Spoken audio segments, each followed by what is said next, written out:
And now we're pleased to bring you our feature presentation.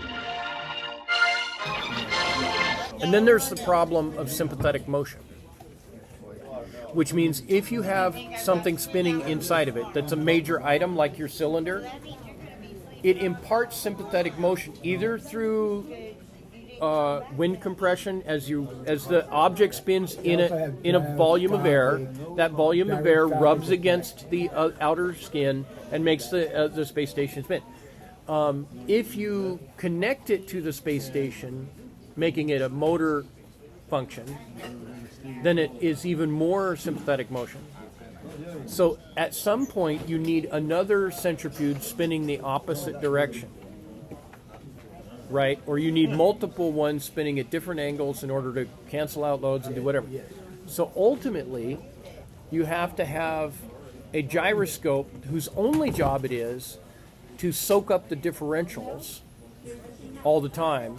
But then you need your major centrifuges to have partners spinning the opposite direction and the gyroscope to take up the difference. Because you're never going to balance them perfectly. Because you're going to have one chicken die in one fish die in one to have slightly more water in a centrifuge than the other. So you'll have different masses at different diameter spins, different speeds, and you're going to change them all the time, so your gyroscope needs to make up the difference. And your computer needs to tell you occasionally, you need to move one of those centrifuges to another part of the station or change its angle.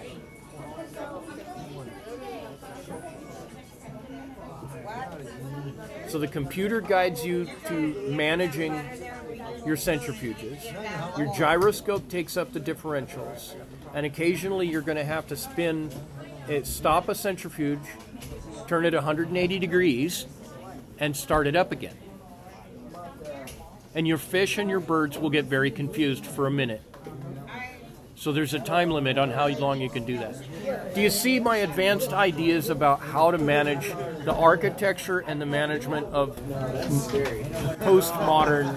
Well, one thing you brought up is computer management. It's butcher time. I was raised on a farm. So, you got chicken spinning here, chicken spinning here, different goods. Yeah. Well, if you go to butcher location, it would help a lot. But that's management. But that tells me that you're catching on to the challenges of managing the force loads of all kinds of varieties on my concept of the philosophy of how you do space architecture. Cool. Thank you. Yeah, no, it's a heck of a conversation, man. I didn't realize I remembered that much about If you're a mechanic and you work with rotating things and forces and stuff, you face all those things. You do. I worked on 2.2 megawatt Wärtsilä diesel generators, and they had big German centrifuges that I had to take apart and I had to put back together again.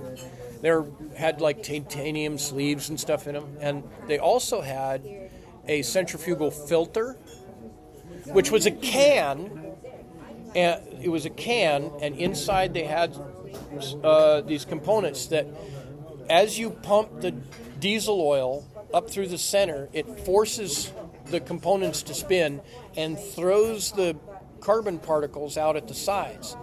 And it had two cans with a pressure strip that you turn off the motor, you drain the oil out of the can, you open the can up, you pull it out, you scrape out the carbon, and you put it all back together. It's about this big. Yeah, and I see that. I'm thinking about it ever since you mentioned that. Oil filters and that's just a simple physical. Almost all cars use a filter-based filter. I know that's sort of weird, whatever, but when it doesn't spin anything. But big diesel generators, they save on that by using a centrifugal filter. You can actually use centrifugal filters in any diesel truck. and you would never have to change the filter. You just empty the carbon out.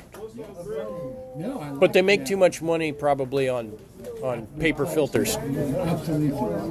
Yeah. Now, Yeah. let's not get started. Yeah. I'll be right back. Good morning. I see you're up bright and early and sharp as ever.